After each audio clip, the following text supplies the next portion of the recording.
It's the BS. My name's Jason Bailey. There is our veteran Nikki D, and there's Nelson and Kyle on the other side of the glass from Fantasy Bites podcast at RotoWire. Also hosts In the Zone weekdays 3 to 6 p. Eastern time on 96.9 The Game in Orlando. He is our buddy Brandon Kravitz at Brandon Kravitz on the Twitter and the Instagram. Hello, buddy.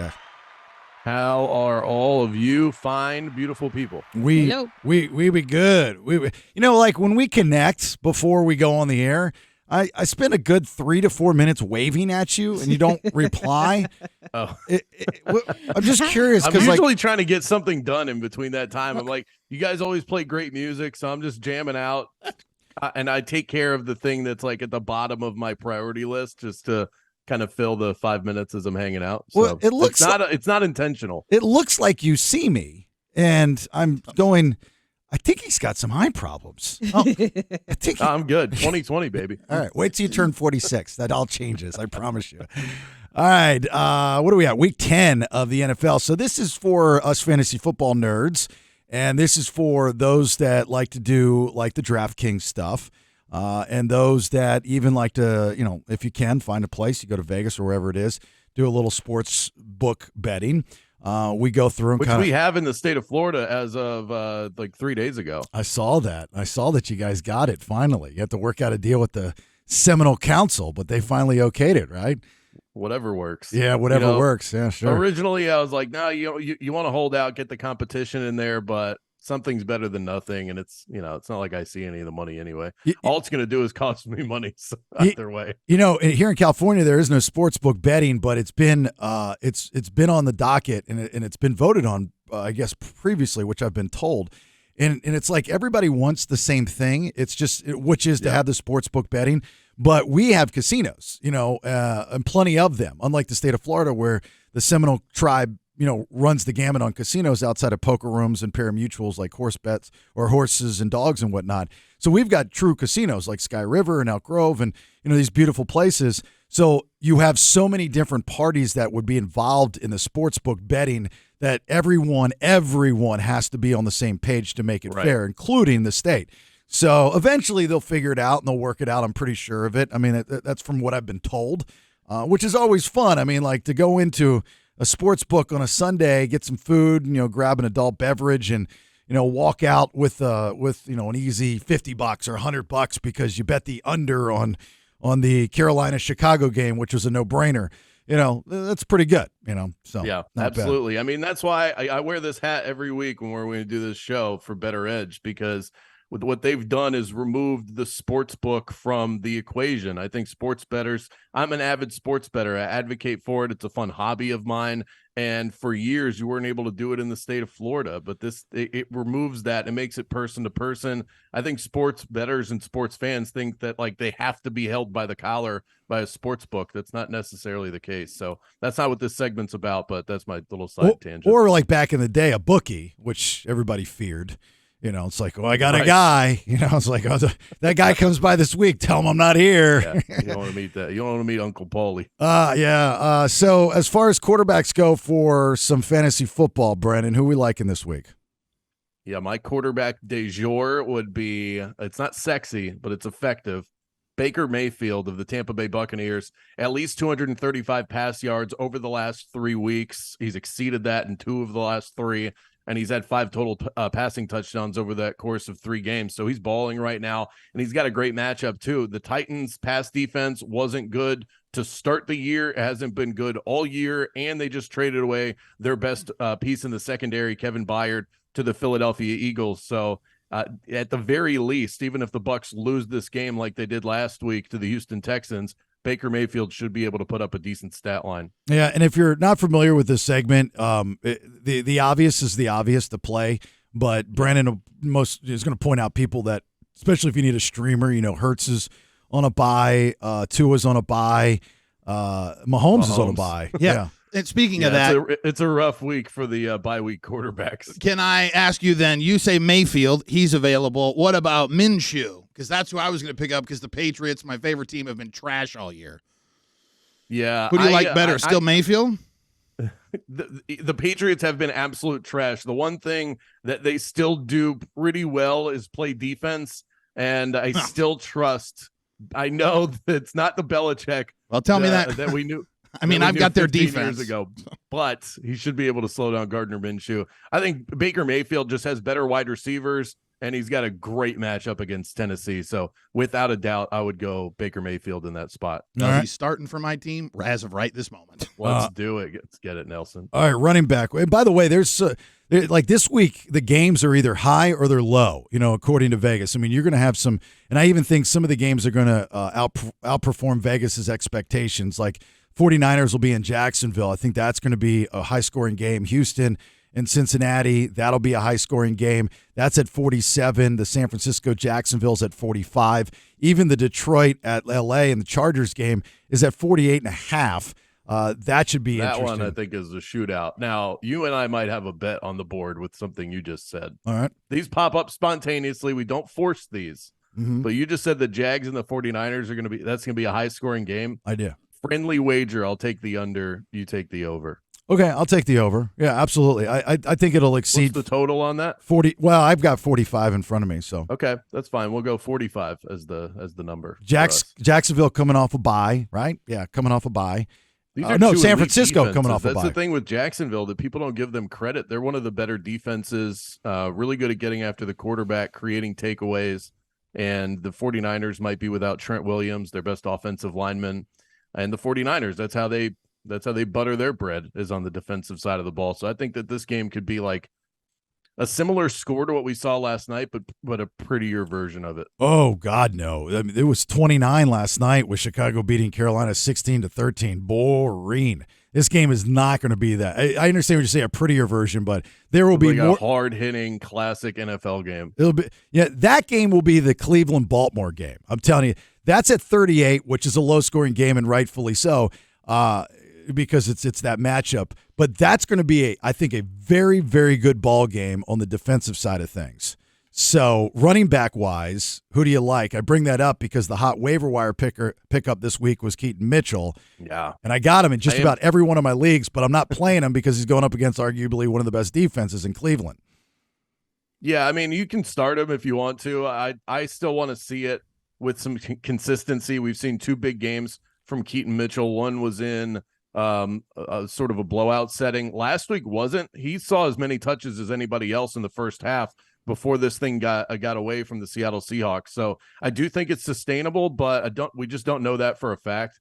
I love having Keaton Mitchell on my roster. I definitely emptied the wallet in a league where you spend a free agent budget to get him. But I definitely want to keep him on my bench for now. Tyler Algier is somebody I've got my eye on. He's a lock for double-digit touches. He's just as good as Bijan Robinson right now. I mean, he's not as talented, but he's been as productive. And if you're setting a DraftKings or FanDuel lineup, he's half the price. And they're going up against the Cardinals defense that lacks talent. I'm also going to look the way. This is a name that was obvious a few weeks ago, but I think people are souring on him a little bit. Tony Pollard of the Dallas Cowboys. The guy is due. I mean, he's either been bad or underutilized for the better part of a month. He's so much better than this. And they go up against a Giants defense that can't stop anybody. So Tyler Algier, Tony Pollard, two guys I think you can get at a pretty decent price that should both be in your starting lineup. The city of Atlanta is crucifying my fraternity brother, Arthur Smith, in Hoke. I mean, the guy has just really screwed that team up. I mean, you have two first-round picks in Pitts, Kyle Pitts, and Bijan Robinson, and neither one of them are being used at all. You know, I think he would be, for me, he's the next candidate of the active coaches that could get fired before the season is over. Even though they're 4-5, when you have that much talent and every week you put out this slop fest onto the field, if they go sideways, I think he loses his job. But Arthur Smith is a bleeding heart. Unlike a Jerry Jones, he likes to give people a couple chances. So I wouldn't doubt it, but if not, I'm not surprised. You know what I mean? That's an important factor in all of this. Wide receiver, who do you like, Brandon? I'm gonna give you 4 to think about. One of them's pretty obvious, so I guess I'll get him out of the way first. But you got to spend big sometimes. Amon-Ra St. Brown. I think that Chargers-Lions game is going to be a shootout.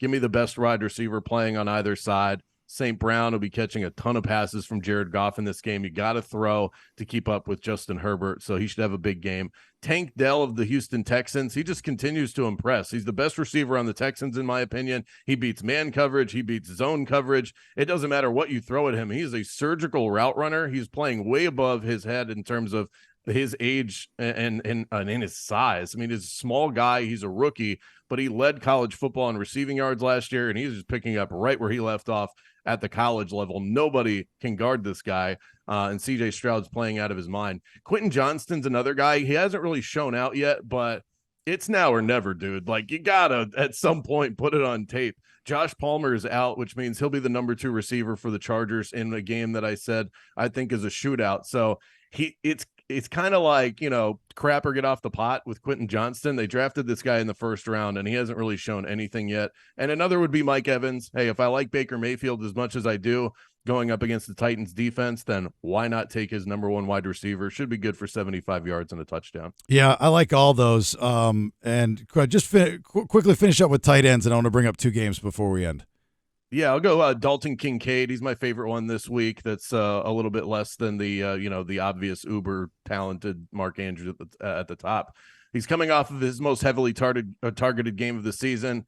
Caught 10 of 11 targets last week, 81 yards. I think they keep feeding him. He did have a bonehead fumble in that game, but he's a rookie. This stuff is going to happen. Going up against the Denver defense that, yes, has gotten better over the course of the last few weeks, but they still gave up 70 at one point this season, and I will hold that against them until the 2023 year completes itself. And they've got that Monday night game at 46.5 with Denver coming on the last couple weeks and coming off of a bye, thinking that they figured some stuff out. I hope it lives up to those expectations. That would be good. 2 games real quick. The Green Bay at Pittsburgh game is at 39. I'm saying that's a trap game. Deontay Johnson's had a pretty good last 2 weeks coming back from injury, and he's been the guy. It hasn't been George Pickens. It's been, and he scored last minute last week, which was lucky and saved a lot of us who have picked him up off the wire. But I something about that game just doesn't sit well with me. But on the opposite thought process is the Jets and the Raiders game, the Sunday night game. That's at a 36.5. I think the lowest scoring according to Vegas this week. I say that goes over. I say that exceeds expectations. Vegas is, it's momentum, right? You get rid of McDaniels. You got Pierce. There's a new vibe. I know it was just the Giants last week, but there's something about that whole universe thing coming together.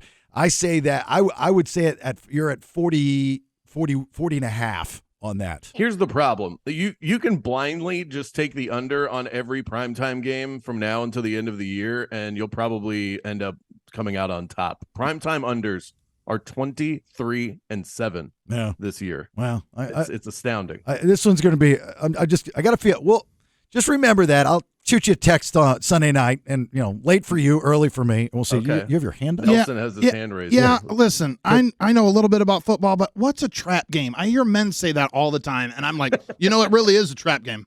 Trap game meaning that what the experts are telling you what's going to happen and what you should assume is going to happen is not what you think it's going to happen. Okay. Thank you. So let's say that Monday night game is at 46.5. That's a high-scoring game. Mm-hmm. If Brandon were to say, I think that's a trap game because I don't see it panning out that way, it'll probably not exceed 39 as a total score. Thank you.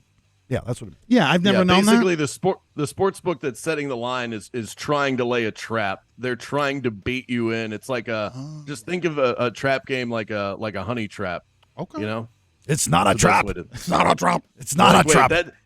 Because if it looks too good to be true, and sometimes those hit, you can win on that. The public wins all the time, but usually if a sports book hangs one out there like a carrot at the end of the stick, they're not your friends. They want your money.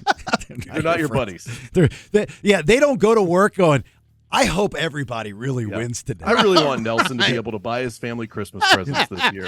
What would make me really happy is if we lost everything in the sports book. That's what I'm hoping for. Just this is a big charity at the end of the day. All right, give him a like, share, follow Twitter and Instagram at Brandon Kravitz. Check out the podcast, Fantasy Bites Podcast at RotoWire. And if you find yourself on the stream and you want to listen to his radio program, host of In the Zone, weekdays 3 to 6 p. Eastern Time, 96.9 The Game in Orlando, my old stomping grounds. Do me a favor, would you? When you go to work, Whatever you need. if you see him, give Bud my best and tell him congratulations on his retirement, please.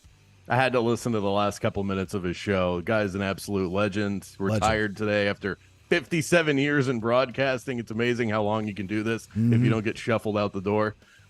He's incredible. I will do that if I run into him today. I knew him before he had that job, just like a lot of people there, when he worked at the WB, which was pre-CW. Wow. Yeah, and he is throwback. one of the best in the business, a voice that can be matched by very few, if any, and just one hell of an individual, great person, great human being, great soul, and so smart and so talented. So please give him my best if you don't mind.